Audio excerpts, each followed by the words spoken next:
Hello and welcome back to another video tutorial here at Geekatplay Studios. My name is Gary Miller. This is the second tutorial in a view series about controlling your ecosystems and how you plant them on your terrain. And this is where we left off with our last tutorial, placing our ecosystem exactly where we want and only where the camera can see it within our field of vision, the purpose of which is to control our system resources down here and our polygon count. So we created this little technique to very accurately control where view is going to put our plants, and I did it by creating these three cubes. Let me zoom out a little bit. Creating these three cubes which frame or block off our terrain, forcing view to only put our plants where we want them to be. And how I did that is simply by putting the cubes outside of this dotted line, which represents our field of view, and how view populated our ecosystem based on that is explained very easily right here. And view 5 and view 6 both have this little feature: decay near foreign objects. What this does when this is enabled, view will look at any object other than the terrain itself. It will look at any other object as a foreign object, and where those objects occupy the same space on the terrain, it will not place our ecosystem there. I'm going to zoom in just a little bit more, and I'll explain a little bit more of what's going on. This yellow area here, these yellow areas, these are our cubes, or the part of our cubes which we can see because we're zoomed in. And if you notice, this is our ecosystem, but where the ecosystem comes up and is just about to meet where our cube is, as you see, it gets a little fuzzy in here, and the planting starts dropping off. It starts fading away. It doesn't come right up to the end nice and strongly.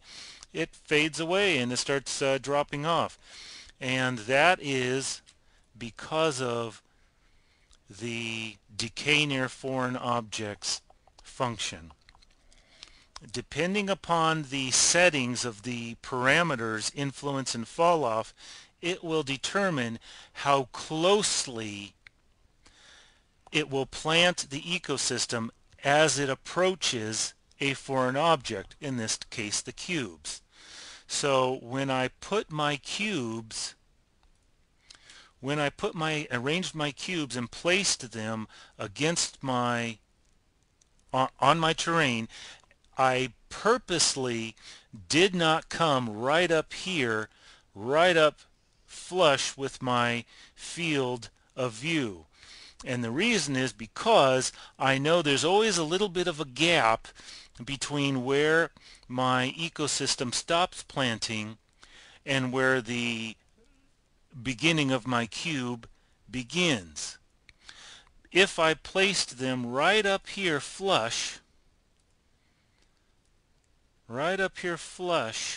with my boundary, while we don't see them, this would be the result. The planting would start dropping off as it got to the boundary of my image. As a result, all this area would be nicely populated with my ecosystem, plants, flowers, but you wouldn't see it here. And just to test this theory, let's select it and I'll hit populate.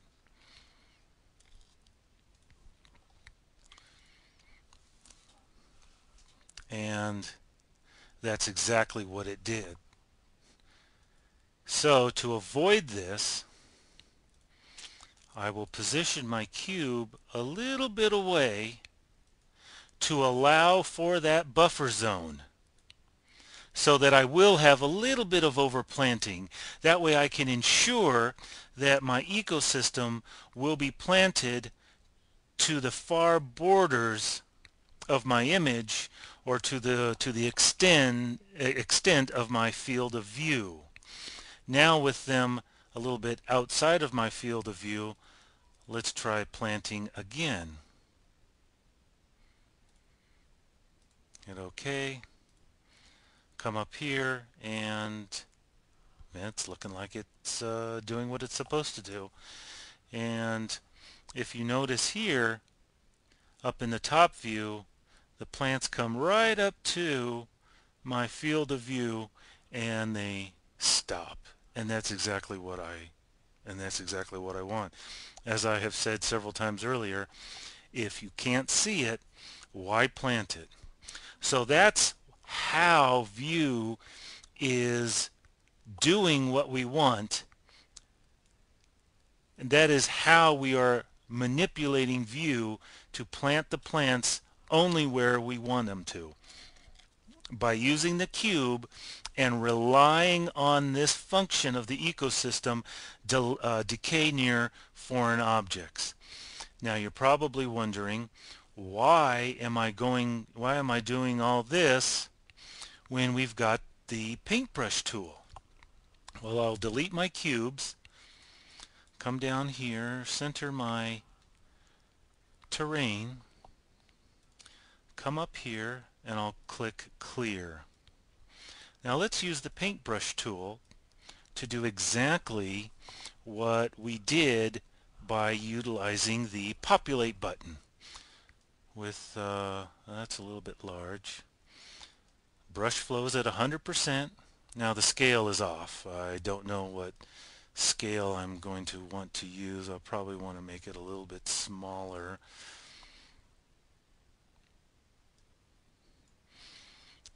Okay, I'll clear that. All right, well let's paint only where we want our plants to go. And I'm just holding down the painting tool. Oop, there's one thing I need to do. Limit my density, and I want to paint a bit of everything. Okay, now it will very densely pack in all these plants that are assigned to my ecosystem, and that looks pretty good. Nice and dense up there. Okay, so let's hit OK and click out of this. Let's do a render.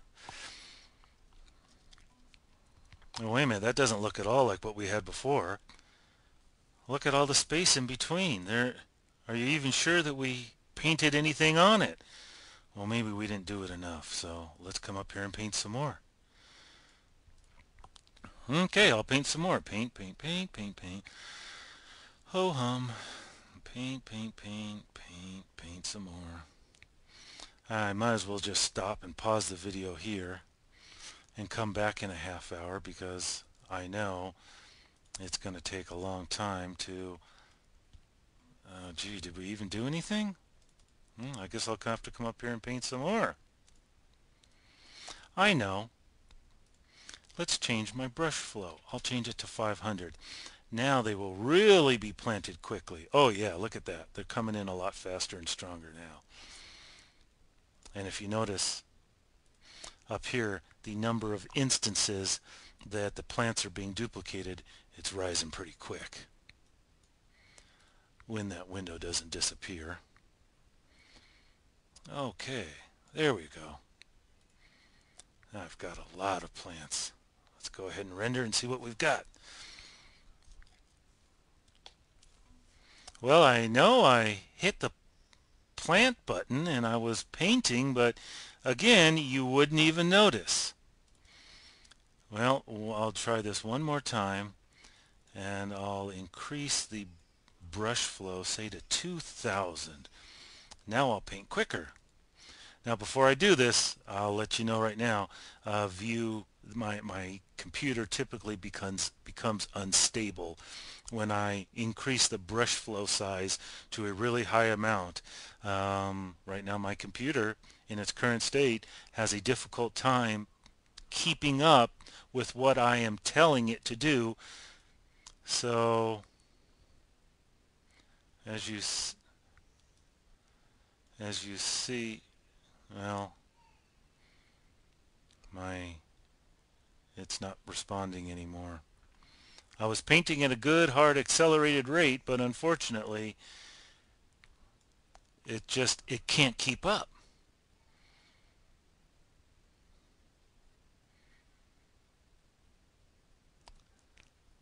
Well, hoping it doesn't crash, I'll go ahead and click OK, and let's see what we've got. I'll go ahead and hit render. Well, as you see, we've barely made any progress. I want this to be really highly populated. Now, unless I want to spend the next week and a half with the paintbrush tool going over and over and over and over and over and over again, I like using the cubes better. It takes, what, maybe 30-45 seconds to set the cubes up into place exactly where we want, and then hit populate and let view do what view does best, and that's populate at 100%. And we don't have to use the paintbrush tool to populate our scene. We don't have to overpopulate the scene and then come back with the eraser tool in order to get our ecosystem to appear only where we're going to see it. And we don't have to use the terrain editing tool to guess where we need to trim off the edges and the corners of our terrain, which does work effectively, but it's very time consuming. And if you ever want to go back and do any modifying of your terrain, well, you can't, because you've cut it all away, and you're pretty much left with what you got. You'll have to create a whole new terrain, apply a new ecosystem to it, and start all over again. So this technique of using the cubes to place our ecosystem only where we will see it is what I have found to be the fastest and the most efficient in terms of speed and controlling our resources and our polygon count. So that's the end of this tutorial. I really hope that you can benefit from it and that you have learned something from it. And as with all of my tutorials, if there is a better way that you know of doing something, or have a suggestion on how to improve what I've already done, by all means, let us know at Geekatplay Studios, and the whole community can benefit from it. So thanks for watching here at Geekatplay Studios. My name is Gary Miller. Have a good day.